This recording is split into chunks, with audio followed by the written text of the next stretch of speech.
An agricultural cooperative federation coordinates farm-based entrepreneurial initiatives of cooperative unions in a state. Cooperative societies comprising 10 or more individual members form components of the unions. A cooperative society may be dedicated to specified crops that may include cassava, rice, palm produce, staple grains, maize, and sorghum. Cattle farming and aquaculture feature prominently as agricultural activities in the states. We are featuring the initiative of Agricultural Cooperative Federation in Kogi State.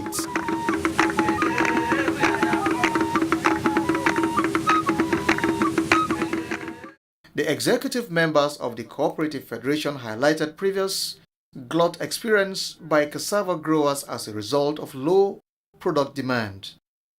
Farmers reacted with neglect of cassava production. The slack resulted in prevailing high prices of farm produce, especially cassava, in the markets. Indeed, it was confirmed that demand for raw cassava had substantially been on the increase.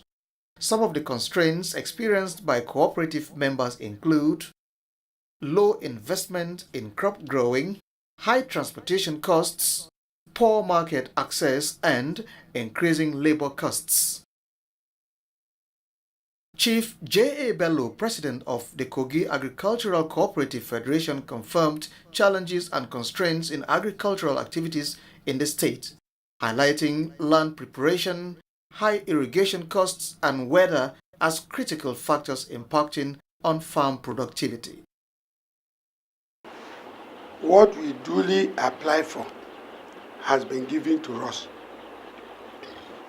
Each and every cooperative society that apply, each person was applied for 250,000 naira, and it was approved, which each cooperative 2.5 million naira. But how are you taking it when we apply for it? We measure fertilizer. We want all cassava stem, all input. Then we measure working capital, where cash will come in. But how we do receive it? Fertilizer will come in form of money. If they carry fertilizer, they give you fertilizer, and the value of it is also amount. It's also money. Elder Chief J.O. Daudu, Field Officer Cooperative, corroborated issues raised by Chief Bello. Chief Daudu emphasized that public-private sector partnerships would enhance farm productivity by facilitating working capital for farmers who must diligently register in cooperatives. As we are all aware, the president of this country has in his 7-point agenda agriculture as one of the ways he intends to check this food scarcity. So in his wisdom, he has decided to set up a cooperative revitalization program. Initially, it was called cooperative intervention. But this time around, we discovered that we are not just intervening, but revitalizing the cooperative, because to some extent they have been dormant. So we want to wake them up from their slumber. In doing that, we have 6 programs which we intend to pursue so as to be able to revamp the various cooperatives. These ones include tractor hiring services, microfinance, rural infrastructural development, cooperative enterprises development centers, agro input supply and produce marketing, then produce processing. With these 6 interventions, which hopefully 3 has taken off, The remaining 3 will take off within the next 2-3 weeks. These are the agro-processing, enterprise development centers, and rural infrastructure development.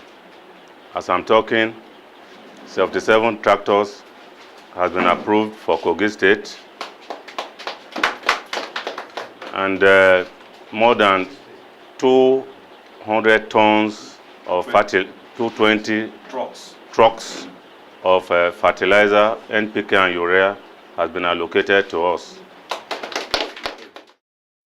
The cooperative officer associated major world food shortages to conversion of key staple crops into fuel, especially ethanol.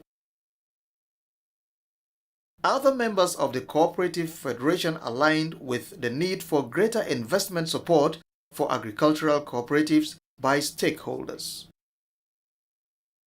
Alhaji Indanusa Mamman Ibrahim, a retired federal civil servant, Air Force Services, commenced his aquaculture project after his pre-retirement training. He experimented with plastic containers. He subsequently constructed 6 block ponds and successfully nurtured 5,000 fingerlings.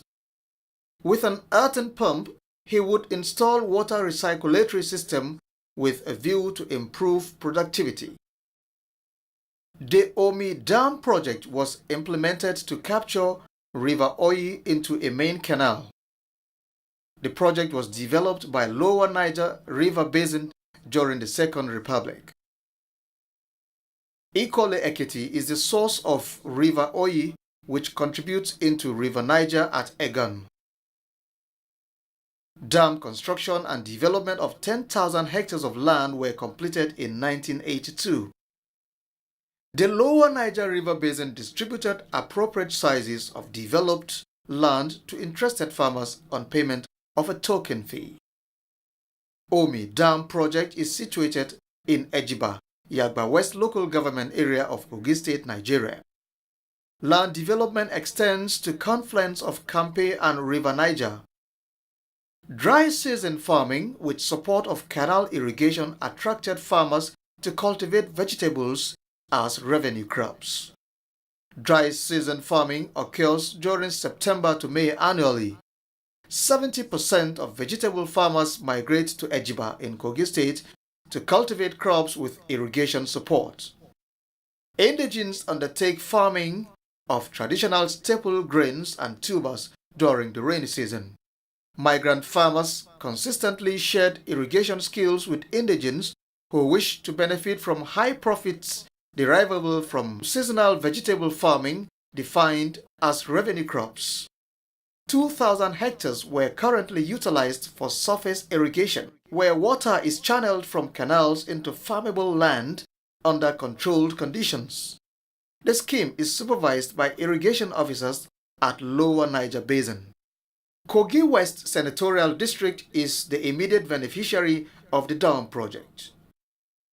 Potential farmers from Yagba West, Yagba East, Mop Amuro, Ijumu, Kaba, Bunu, Lokoja and Kogi Kotonkarfe local government areas are required to explore opportunities for the dam project.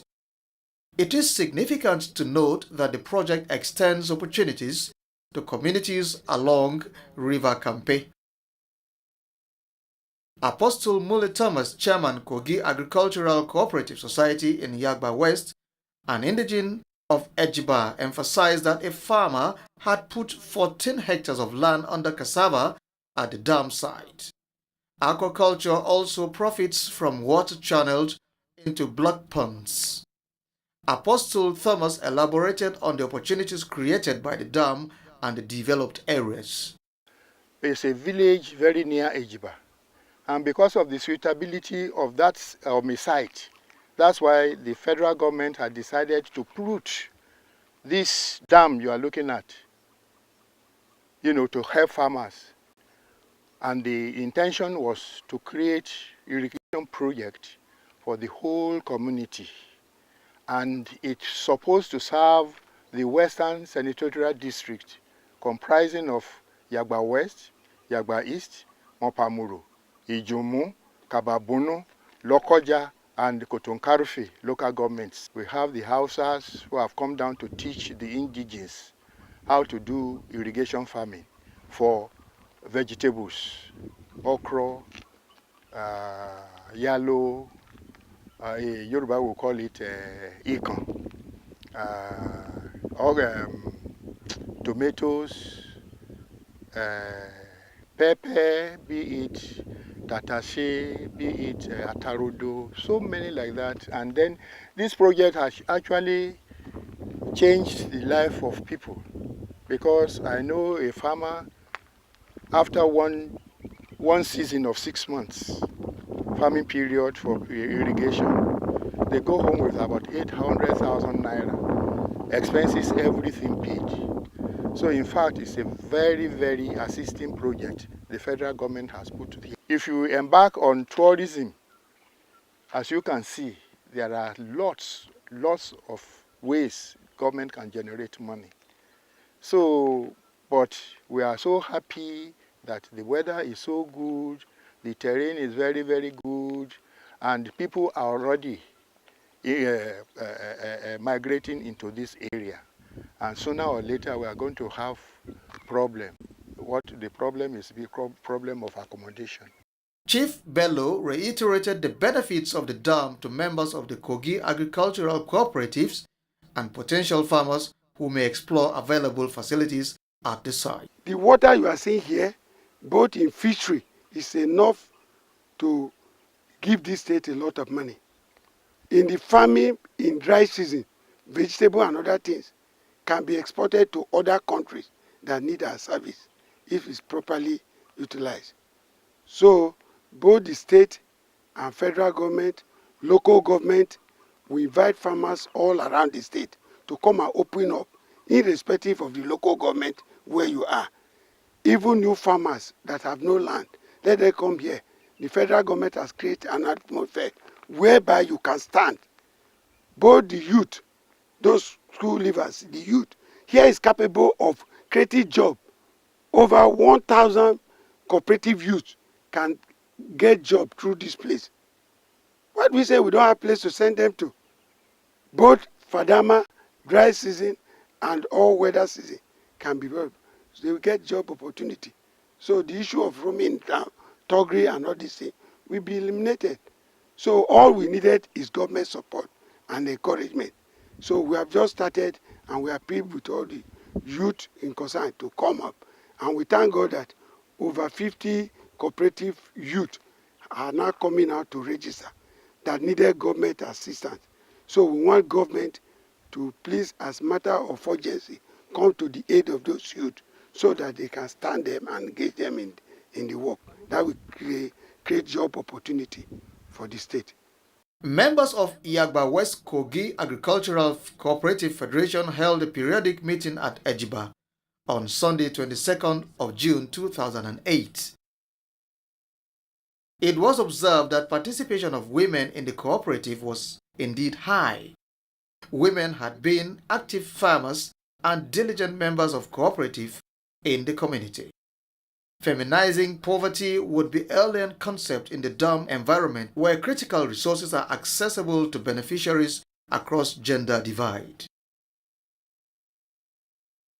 Following supportive declarations from visiting consultants, government cooperative officers and states, President of Agricultural Cooperative Federation, members, West Yagba cooperatives indicated their expectations, highlighting challenges and constraints. Our own interest, that's my organization, is to create awareness, especially among opinion leaders, that our rural communities require every support to engage people at work so that we can arrive at what we always want to have, that is food self-sufficiency. Nigeria is not part of the global food problem or food shortage because we have all the resources to produce our own food and to export.